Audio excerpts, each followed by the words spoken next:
ಮಾನ್ಯ ಮುಖ್ಯಮಂತ್ರಿಗಳು ನಾಗೇಂದ್ರ ಅವರ ವಿರುದ್ಧ ಬಹಳ ಗಂಭೀರವಾಗಿರ್ತಕ್ಕಂಥ ಆರೋಪ ಇದೆ.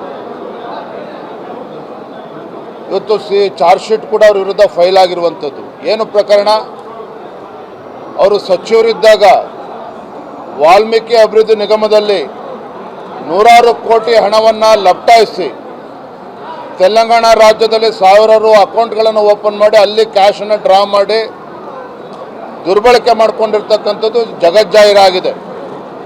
ಯಾವ ಪರಿಶಿಷ್ಟ ಪಂಗಡದ ಮಕ್ಕಳ ಅಭಿವೃದ್ಧಿಗೆ ಮೀಸಲಿಟ್ಟಿರ್ತಕ್ಕಂಥ ಹಣವನ್ನು ಕೊಳ್ಳೆ ಹೊಡೆದಿರ್ತಕ್ಕಂಥ ವ್ಯಕ್ತಿಯನ್ನು ಮತ್ತೆ ಹೊತ್ತು ಸಚಿವರನ್ನಾಗಿ ಮಾಡಿರ್ತಕ್ಕಂಥದ್ದನ್ನು ಭಾರತೀಯ ಜನತಾ ಪಾರ್ಟಿ ನಾವು ಖಂಡಿಸ್ತೇವೆ.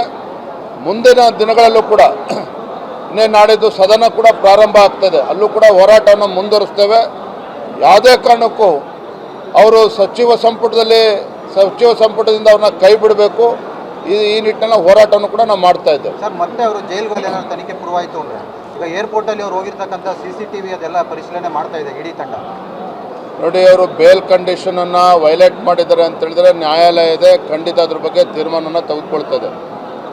ಆದರೆ ಅದಕ್ಕಿಂತ ಮುಂಚಿತವಾಗಿ ನಾನು ಹೇಳ್ತಾ ಇದ್ದೀನಲ್ಲ, ಇಂಥ ಗಂಭೀರವಾಗಿರ್ತಕ್ಕಂಥ ಆರೋಪ, ಭ್ರಷ್ಟಾಚಾರದ ಆರೋಪ ಇದೆ, ಅವರನ್ನು ಸಚಿವ ಸಂಪುಟದಿಂದ ಕೈ ಬಿಡಬೇಕು. ಇದು ನಮ್ಮ ಆಗ್ರಹ. ಹೋರಾಟವನ್ನು ಮುಂದುವರಿಸ್ತೇವೆ. ಮೊದಲನೇದಾಗಿ ಮಾನ್ಯ ಮುಖ್ಯಮಂತ್ರಿಗಳು ನಾಗೇಂದ್ರ ಅವರ ವಿರುದ್ಧ ಬಹಳ ಗಂಭೀರವಾಗಿರ್ತಕ್ಕಂಥ ಆರೋಪ ಇದೆ. ಇವತ್ತು ಚಾರ್ಜ್ ಶೀಟ್ ಕೂಡ ಅವ್ರ ವಿರುದ್ಧ ಫೈಲ್ ಆಗಿರುವಂಥದ್ದು. ಏನು ಪ್ರಕರಣ?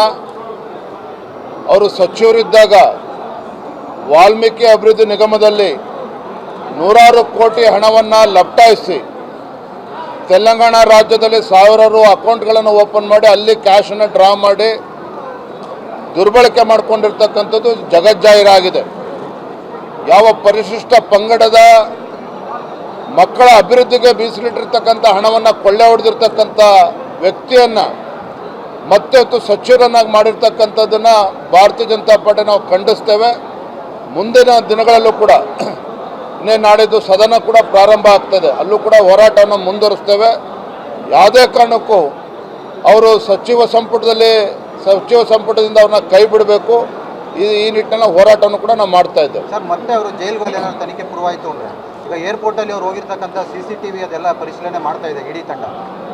ನೋಡಿ, ಅವರು ಬೇಲ್ ಕಂಡೀಷನನ್ನು ವೈಲೇಟ್ ಮಾಡಿದ್ದಾರೆ ಅಂತ ಹೇಳಿದ್ರೆ ನ್ಯಾಯಾಲಯ ಇದೆ, ಖಂಡಿತ ಅದ್ರ ಬಗ್ಗೆ ತೀರ್ಮಾನವನ್ನು ತೆಗೆದುಕೊಳ್ತದೆ. ಆದರೆ ಅದಕ್ಕಿಂತ ಮುಂಚಿತವಾಗಿ ನಾನು ಹೇಳ್ತಾ ಇದ್ದೀನಲ್ಲ, ಇಂಥ ಗಂಭೀರವಾಗಿರ್ತಕ್ಕಂಥ ಆರೋಪ, ಭ್ರಷ್ಟಾಚಾರದ ಆರೋಪ ಇದೆ, ಅವರನ್ನು ಸಚಿವ